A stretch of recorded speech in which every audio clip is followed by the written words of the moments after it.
Hey beautiful people, welcome to Fundoo programming. मैं हूं आपका दोस्त फंडू बॉय।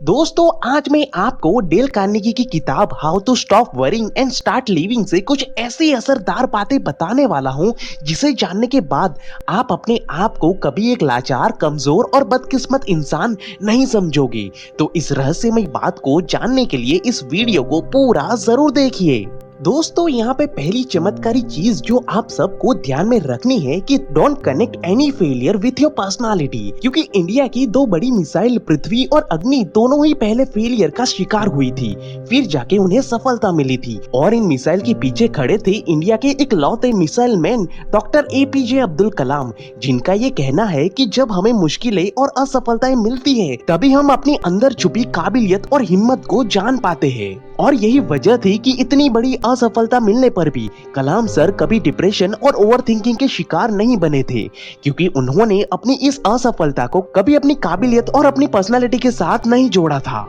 ठीक कुछ इसी तरह थॉमस अल्वा एडिसन ने भी लाइट बल्ब बनाने से पहले हजारों एक्सपेरिमेंट किए और हजारों बार बुरी तरह से असफल भी हुए, लेकिन उन्होंने कभी अपने फेलियर्स को बुरा नहीं समझा, उल्टा वो अपनी असफलता को प्यार करते थे। उनका ये कहना था कि मुझे नेगेटिव रिजल्ट भी उतने ही प्यारे हैं जितने की पॉजिटिव रिजल्ट, क्योंकि ये नेगेटिव रिजल्ट ही मुझे अपनी सफलता की ओर लेकर जाते हैं। अब अगर आप इन सभी साइंटिस्ट को ध्यान से ऑब्जर्व करोगे तो आपको ये पता चलेगा कि जब किसी भी साइंटिस्ट का एक्सपेरिमेंट फेल होता था तब ये लोग खुद को फेलियर या कमजोर नहीं समझते थे, क्योंकि उनको बहुत अच्छी तरीके से ये पता होता था कि ये फेलियर वाले एक्सपेरिमेंट ही उन्हें अपनी सफलता की ओर लेकर जाते हैं, क्योंकि अगर फेल एक्सपेरिमेंट नहीं होंगे तो वो कभी अपनी मनचाही सफलता तक पहुंच ही नहीं पाएंगे, क्योंकि एक्चुअली में ये फेलियर वाले एक्सपेरिमेंट ही उन्हें आगे बढ़ने का सही रास्ता दिखाते हैं। इसलिए साइंटिस्ट अपनी इस सक्सेस की जर्नी में फेलियर को कभी अपनी पर्सनालिटी के साथ अटैच नहीं करते, इसलिए वो फेलियर्स आने पर रोते नहीं है, क्योंकि ये फेलियर उनके लिए सिर्फ और सिर्फ एक इम्पोर्टेंट इंफॉर्मेशन का सोर्स है जिसे इस्तेमाल करके वो लेसन लेते हैं, लर्निंग लेते हैं और इस असफल एक्सपेरिमेंट के डेटा को अगले आने वाले एक्सपेरिमेंट में इस्तेमाल करते हैं ताकि वो एक सटीक सफलता को हासिल कर सके। और इसी तरह से वो एक्सपेरिमेंट पे एक्सपेरिमेंट करते जाते हैं और आगे बढ़ते जाते हैं और तब तक वो नहीं रुकते जब तक कि वो एक सटीक सफलता को हासिल ना कर ले। मगर अब हमारे केस में होता क्या है कि इन काबिल साइंटिस्ट की तरह ही जिंदगी में हम भी एक्सपेरिमेंट करते हैं, हम भी आगे आकर कुछ नया करने की, कुछ बड़ा करने की कोशिश तो बहुत करते हैं, मगर जब इन्हीं कोशिशों के बीच में जब हमें फेलियर मिलता है तो हम रुक जाते हैं, क्योंकि हम उस फेलियर को अपने स्वाभिमान के साथ, अपनी काबिलियत के साथ, अपनी पर्सनालिटी के साथ जोड़ लेते हैं। जैसे कि अगर मैं एग्जाम में फेल हो गया तो मतलब कि मैं इंटेलिजेंट नहीं हूँ, लोगों के सामने खड़े होकर बोलने में फेल हो गया मतलब कि मैं कॉन्फिडेंट नहीं हूँ, कोई अच्छी आदत या रूटीन को फॉलो करने में फेल हो गया तो मतलब कि मैं काबिल नहीं हूँ। और ऐसे ही कई सारी गलती हम हर रोज करते हैं और कोई भी फेलियर आने पर हम उस फेलियर को तुरंत ही अपनी पर्सनालिटी और काबिलियत के साथ जोड़ लेते हैं और अपनी ही नजर में अपने आप को नीचे गिरा देते हैं, जिसकी वजह से हम डिप्रेस हो जाते हैं और धीरे धीरे ओवरथिंकिंग और एंजाइटी जैसी खतरनाक चीजों में फंस कर रह जाते हैं। और ऐसे करते करते हम खुद ही अपनी एक नेगेटिव सेल्फ इमेज बना लेते हैं। मगर हमें ये याद रखना चाहिए कि इस दुनिया में ऐसा कोई भी इंसान नहीं बना है जो असफल नहीं हुआ है। दुनिया का हर एक महान इंसान इन साइंटिस्ट की तरह ही सोचता है, वो आगे बढ़ते हैं, एक्शन लेते हैं, फेल होते हैं और उन फेलियर से सीख कर फिर से आगे बढ़ते हैं। जैसे कि जापान में एक लड़के ने अपनी इंजीनियरिंग कंप्लीट की और जॉब ढूंढने के लिए निकला, तभी उसने देखा कि मित्सुबिशी की ऑटोमोबाइल कंपनी में एक जूनियर इंजीनियर की जॉब वैकेंसी निकली हुई थी। तो उसने जल्दी से अपने टेक्निकल नॉलेज को ब्रश अप किया और इंटरव्यू के लिए चला गया, मगर बदकिस्मती के चलते इस बेचारे लड़के को टेक्निकल इंटरव्यू में रिजेक्ट कर दिया गया, ये बोलकर कि उसके अंदर जरूरी मात्रा में टेक्निकल नॉलेज नहीं है और इसी वजह से वो मित्सुबिशी की कंपनी में जूनियर इंजीनियर बनने के लायक नहीं है। अब ये बात सुनकर इस बेचारे लड़के को बहुत बुरा लगा, क्योंकि एक्चुअली में उसने इस इंटरव्यू के लिए बहुत ज्यादा मेहनत की थी। अब घर आकर उसे लगा कि अब वो धीरे धीरे ओवरथिंकिंग और डिप्रेशन का शिकार होते जा रहा है और जो कि उसे और कहीं पे कोई नौकरी मिल भी नहीं रही थी, तो उसने अब खुद ही अपनी तकदीर लिखने का फैसला किया और हर दिन सुबह के वक्त वो अपने घर के गैराज में काम करता था और रात को तकनीकी चीजों की पढ़ाई करता था। ऐसे करते करते उसने 6 महीने के अंदर अंदर ही एक सुंदर सी टू व्हीलर बाइक बना डाली। उसे टेस्ट करने के लिए, उसे चलाने के लिए वो अपने गांव में घुमाने के लिए निकला। तभी उसका एक दोस्त उसे मिला और उसने इस बाइक के बारे में पूछा। उसे ये बाइक बहुत ही पसंद आई क्योंकि ये बाइक मार्केट की प्राइस की तुलना में बहुत ही कम कीमत में बनाई गई थी और साथ ही साथ वो बहुत ही सुंदर भी दिख रही थी। तो इस दोस्त ने बड़ी ही रिक्वेस्ट करके अपने लिए भी ऐसे ही एक सुंदर बाइक बनाने का ऑर्डर दे दिया। अब इस लड़के ने बड़ी ही मेहनत की और दोस्त को बाइक बनाकर दे दी और उसके बदले में उसे अच्छे खासे पैसे भी मिल गए। अब जो दोस्त ये बाइक लेकर गया था, उसके घर वाले और बाकी दोस्त भी इस बाइक से बहुत ही प्रभावित हुए और इस लड़के को एक के बाद एक बाइक बनाने के ऑर्डर देने लगे। अब इस लड़के ने धीरे धीरे अपनी टीम बनानी भी शुरू कर दी और कमाए हुए पैसों से एक असेंबली लाइन भी खड़ी कर दी और ऐसे करते करते इस लड़के ने आज इतनी बड़ी कंपनी बना डाली कि आज वो मित्सुबिशी की कंपनी, जहाँ पे वो इंटरव्यू देने के लिए गया था और उसे टेक्निकल नॉलेज की कमी होने के कारण रिजेक्ट कर दिया गया था, उस ऑटोमोबाइल कंपनी जैसी वो आज 4 कंपनियों को अपने हाथों हाथ खरीद सकता है। इतनी बड़ी कंपनी आज उसने अपने दम पे बना डाली। जी हाँ दोस्तों, वो लड़का और कोई नहीं बल्कि होंडा कंपनी के मालिक सोइचिरो होंडा जी ही थे, जिन्होंने असफलता और नाकामयाबी को कभी अपनी पर्सनालिटी, अपनी काबिलियत के साथ नहीं जोड़ा और अपनी किस्मत की रचना खुद अपने दम पर करके दिखाई। अब जरा मान लो कि मिस्टर होंडा अगर इस इंटरव्यू में पास हो जाते तो आज वो जूनियर इंजीनियर से आगे बढ़कर ज्यादा से ज्यादा मैनेजर या डायरेक्टर की पोस्ट तक पहुंच जाते, मगर अपनी खुद की कंपनी बनाने के बारे में वो कभी सोचते तक नहीं। इसलिए दोस्तों, असफलता आने पर खुद को बदकिस्मत या लाचार मत समझो। असफलता दरअसल एक चुनौती होती है जो एक्चुअली में हमारे अंदर छुपी अद्भुत शक्ति और काबिलियत को बाहर लाने में हमारी मदद करती है, मगर हम नासमझ इंसान भगवान के द्वारा भेजे गए इस इशारे को कभी समझने की कोशिश ही नहीं करते और बेवजह ही ओवर थिंकिंग और डिप्रेशन जैसी चीजों में फंस कर रह जाते हैं और अपनी आने वाली खूबसूरत जिंदगी को भी बर्बाद कर रख देते हैं।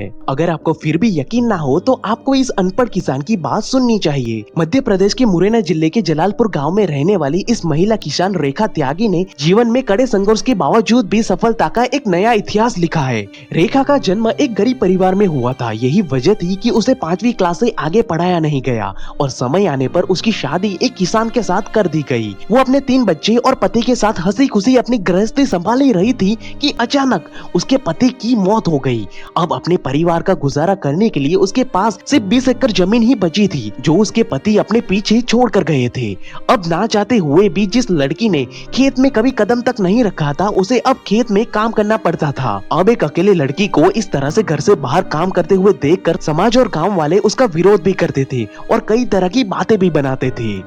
अब इसी बीच में कई लोगों ने रेखा को यहाँ तक सलाह दे दी कि अपनी जमीन को बेचकर वो शहर चली जाए, मगर रेखा ने अपनी पति की आखिरी निशानी को बेचने के बजाय दिल के करीब रखने का फैसला किया। अब रेखा ने ऐसी चुनौती भरा फैसला तो ले लिया था, मगर इस बिचारी को खेती करने का कोई भी खास एक्सपीरियंस नहीं था। इसलिए वो गाँव के सभी अनुभवी किसानों की सलाह लेने गई और उनसे खेती करने का सही और सटीक तरीका सीखने लगी। साथ ही साथ वो जिला कृषि अधिकारी से भी मिली और उन्होंने भी रेखा को खेती करने के बारे में काफी जानकारी दी और साथ ही साथ उन्होंने रेखा को कुछ किताबें भी दी ताकि वो आधुनिक तरीके से साइंस का इस्तेमाल करके एक सटीक तरीके से खेती कर सके। अब रेखा दिन के समय में अपने खेतों में काम करती थी और रात को वो पढ़ाई करती थी और खेती करने की आधुनिक तरीके को सीखती रहती थी। अब इस मॉडर्न साइंस की मदद से रेखा ने अपने खेत की जांच करवाई और जांच के अनुसार बाजरे की खेती करने की सोची, मगर अब वो खेती करने के मॉडर्न तरीके सीख रही थी तो उसने बाजरे को सीधा खेत में बोने के बजाय पहले बाजरे का छोटा सा पौधा तैयार किया और फिर उस पौधे को उखाड़ कर खेतों में बोया गया। अब रेखा के इस तरीके को देखकर बाकी सब लोग उसका मजाक भी उड़ाते थे क्योंकि गांव वालों ने ऐसी अजीब तरह की खेती पहले कभी देखी ही नहीं थी, मगर रेखा ने कभी अपने एक्सटर्नल फैक्टर्स पे ध्यान ही नहीं दिया। वो तो बस मॉडर्न साइंस का सहारा लेकर किताबें पढ़ कर खेती करती रही। और अब जब इम्तिहान की घड़ी आई तो मानो किस्मत ने अपना रास्ता ही बदल दिया, क्योंकि रेखा ने जो बाजरे की फसल बोई थी उसने तो अब पूरे देश का इतिहास ही बदल करके रख दिया था, क्योंकि रेखा ने प्रति हेक्टर के 15 से 20 क्विंटल बाजरे का उत्पादन करके दिखाया था, जो इतने छोटे से खेत में उत्पादन करना वाकई में एक चमत्कार से कम नहीं था। और ये एक इंटरनेशनल रिकॉर्ड भी साबित हुआ और ये देखकर सभी लोगों की बोलती बंद हो गई थी। मगर अब रेखा की ये कामयाबी गांव तक सीमित नहीं थी, उसकी इस कामयाबी के चर्चे पूरे देश में हो रहे थे। और रेखा की इस बहादुरी भरी कामयाबी को सम्मानित करने के लिए हमारे प्रधानमंत्री ने केंद्रीय कृषि मंत्रालय के साथ मिलकर 19 मार्च को रेखा को दिल्ली बुलाकर अवार्ड दिया और जरूरी मात्रा में धनराशि भी दी, ताकि रेखा आगे बढ़कर और भी बेहतरीन तरीके से खेती कर सके। और बात यहाँ तक नहीं रुकी दोस्तों, देश के 8 अलग अलग राज्यों ने भी रेखा त्यागी को भारी मात्रा में नकद राशि देकर सम्मानित किया। और जिस लड़की ने खेत में कभी कदम तक नहीं रखा था, आज वही लड़की करोड़ों लोगों के लिए एक रोल मॉडल बन चुकी है। और आज भी रेखा त्यागी कृषि मंत्रालय के साथ मिलकर लोगों को मॉडर्न साइंस का इस्तेमाल करके खेती करना सिखाती है। अब जरा अगर आप इस वास्तविक प्रसंग को ध्यान से देखोगे तो आपको ये पता चलेगा कि जब रेखा खराब हालातों से गुजर रही थी, तब उसके पास भी ये मौका था कि वो अपनी 20 हेक्टेयर जमीन को बेचकर शहर जाकर अपने बच्चों के साथ गांव वालों के तानों से दूर एक शांति की जिंदगी बिता सकती थी। मगर रेखा ने कभी अपने हालातों से दूर भागने के बजाय ऊपर वाले की इस चुनौती का स्वीकार किया और बिना डरे इस चुनौती का सामना किया। अगर वो ये चुनौती का स्वीकार नहीं करती तो आज वो कभी अपने अंदर छुपी इस बेहतरीन काबिलियत को जान ही नहीं पाती और ना ही कभी 5वीं क्लास तक पढ़ी एक लड़की पूरे देश के किसानों के लिए एक रोल मॉडल भी बन पाती। ठीक यही चीज हम सबके साथ भी डेली होती है। भगवान हम सबके सामने भी ऐसी ही चुनौती हर रोज लेकर आते हैं, मगर हम ना समझ इंसान कभी इन चुनौतियों का सामना करना ही नहीं चाहते। इसी वजह से हमें कभी एक एक्स्ट्रा ऑर्डिनरी सफलता मिल ही नहीं पाती और यही वजह है कि हम जिंदगी भर एक कमजोर और लाचार इंसान बनकर ही रह जाते हैं। कड़वी बात है मगर यही सच्चाई है दोस्तों। तो दोस्तों, आप अपने जीवन में क्या करना चाहते हो, कैसे एक्शन लेना चाहते हो, कौन सी चुनौतियों का सामना करना चाहते हो, वो मुझे कमेंट करके जरूर बताइएगा। और इस वीडियो को गाँव, शहर और कस्बे में रहने वाले हर एक बच्चे, बूढ़े, नौजवान और महिला तक पर्सनली इसे पहुंचाइए, ताकि वो भी अपने आने वाले भविष्य का सटीकता से निर्माण कर सके।